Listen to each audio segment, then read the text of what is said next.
Hey, Carmina Mevs here, and I'm super excited to be doing this live video for you today because it addresses a question that a lot of people have about nutrition and wellness.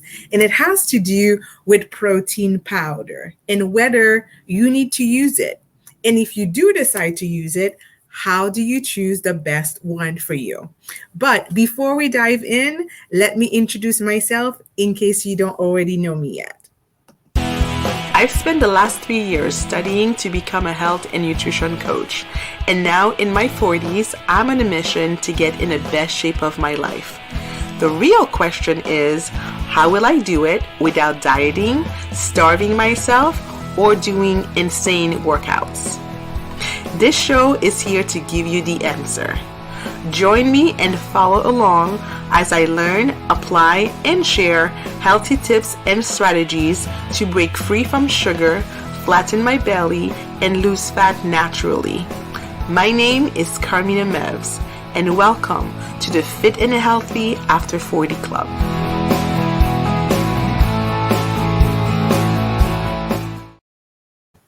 All right. So let's talk about protein powder, shall we?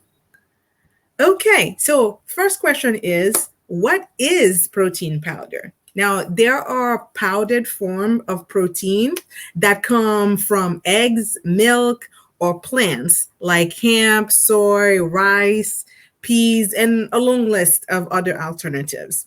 And depending on the brand, they also contain other ingredients like vitamins and minerals and flavoring and sugar or artificial sweeteners, thickeners, and so much more. So the amount of protein that they contain can also vary, somewhere between 10 grams to 30 grams a scoop. So you stir the powder into a glass of water, not my favorite, but you can do that, or your favorite kind of milk, and use them in smoothies and recipes. And you can even stir the protein powder in other foods like oatmeal. Okay. So what that means is that they can be really helpful for someone who wants to boost the amount of protein that they eat, but they don't want to eat a lot of protein rich foods. Okay. And it's also great if you're busy and you need a quick meal. And particularly after a workout, protein shakes make a really good snack option. Okay. But the question is, do you need protein powder? Now, controversial answer alert. Technically, you don't. Yes, it can be helpful, but protein powder is a supplement to your diet. It's not a key player. Plus, let's be honest, it's a processed food. Okay. And because of that, they might be missing some of the benefits of eating whole foods, right? Like the micronutrients, meaning the minerals and vitamins, which your body needs to operate at an optimal level. So the protein powders are not designed to be a major part of your everyday nutrition, but more so of an add-on to help you function optimally, right? So one of my biggest pet peeve is when, the diet industry or the shake companies are saying, oh, replace two of your meals and then you'll lose weight. Of course you're going to lose weight because you're drinking 2 cups of something and you're really only eating one real meal in the day. So, I have a different take on how to use protein powder, the protein powder in the shakes. I love to use it in the morning as a quick breakfast, especially if you're the type of person who tends to eat a lot of carbs in the morning, like muffins or cereal or things like that. I find that if you were to substitute your breakfast with protein powder, it will help you like move mountains, right? But I don't recommend it like to use as a meal replacement for most of your meals of the day. Cool? Okay, so the next question that I'm sure you're thinking about is, how do I choose the right protein powder, right? So there are lots of protein powders out there. That's for sure. It's a big industry. And if we explore the benefits of each and every kind of protein, we'll be talking here for hours. Okay. So one thing that you should know is that proteins are made of amino acids. Now, some protein powders, especially the plant-based ones, they don't contain all of the essential amino acids to make a complete protein, or they might be low in certain amino acids. But if you eat a well-rounded diet, chances are that you are getting those amino acids from other sources. So it's okay. And that's why I don't recommend that you make most of your meals of the day to be a protein powder shake. But if you're just doing the breakfast, then chances are, if you're eating a well-rounded diet, that you're getting, the delta of what you need from those real meals. Okay, so let me help you break it down, and let's talk about the specific kinds of proteins that are used in protein powders. So first we have milk-based protein powders like whey and casein. They're the most popular and they've been around for years. They are the most easily used by your body, which makes them the go-to choice for many people.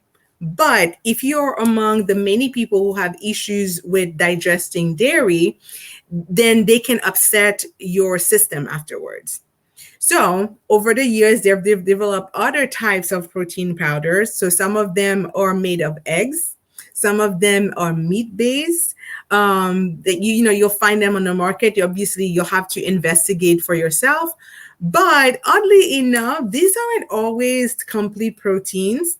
And same goes for the collagen type protein. Okay. It's not a complete protein, but it does have other possible benefits that you might want for your skin or your joint and your bone. So it depends on what kind of collagen it is. Okay. So we have those. And then that we also have plant-based sources for protein. So there are more options than ever before, anywhere from pea protein to rice to even pumpkin seed protein. So here are the basics of some of the top plant choices. So we talked about pea protein, which is a relatively newcomer to the protein market. It has a bonus benefit of being a great source of iron, so which is even better than whey protein. Okay. The other popular one is hemp protein. It's easy for your body to digest it and to use, and it also contains a good amount of omega-3 fatty acids and fiber. And then the third one I want to talk about is brown rice protein powder. It's a very popular choice, also a really good source for fiber and other micronutrients. Okay, so you have so many to pick from. So the best thing that you can do is to read the label of your protein powders. So you want to look at things like what's the sugar content. You want to look at the list of ingredients. If the list is a mile long, you know that protein powder is super processed. So be mindful of that. You also want to look at the calorie load, okay? And whether or not there are other added benefits, things like fiber and probiotics, okay?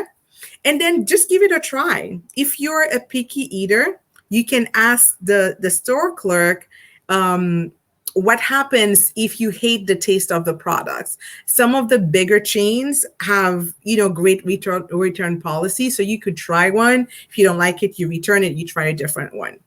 Also, many times you can buy sample packs of the protein powder before you buy a whole bottle of it.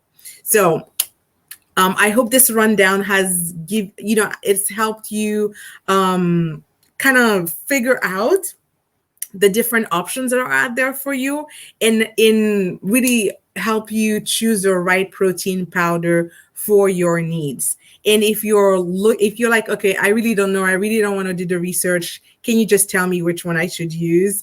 Just ping me. I'll tell you which one I use myself. And and then I can give you a clue there. And by the way, if you are absolutely against protein shakes, I have a great resource for you. And I say that because my best friend, when she was a teenager, she was, she was doing diets on her own, and she tried, a protein powder, and she ate so much of it, because now, like, when you tell her protein powder, she just wants to, like, on you. She's like, no, she was nothing to do with protein shakes. So if you are against protein shakes, there are obviously other things that you can eat that are rich in protein. So you'll see, I have a few ideas there for you. So whether it's quick oats, obviously minus the protein shakes, eggs, right? Protein bars, although you have to watch for the sugar content in those. Greek yogurt is a good option. And protein oats, which is like a milk, right? So you have that. But the resource that I want to share with you is the Protein Pack Breakfast Recipe Book. You can get a free copy at www.leanerandlighter.com/giveaway. Don't worry, I'll put it in the comments for you. And you can grab your free copy. And then when you download the recipe guide, you're also going to get a bonus video training. It's called the 5 signs that you're not getting enough protein. So just so you know, I rotate the content on this page frequently. So you want to grab the copy while you're thinking about it, while I'm saying it, because it's going to go down very soon. So again, the address is www.leanerandlighter.com/giveaway. Okay, so thank you so much for watching. I'll be back soon with more tips and strategies to help you live fit and healthy. Take care and bye for now.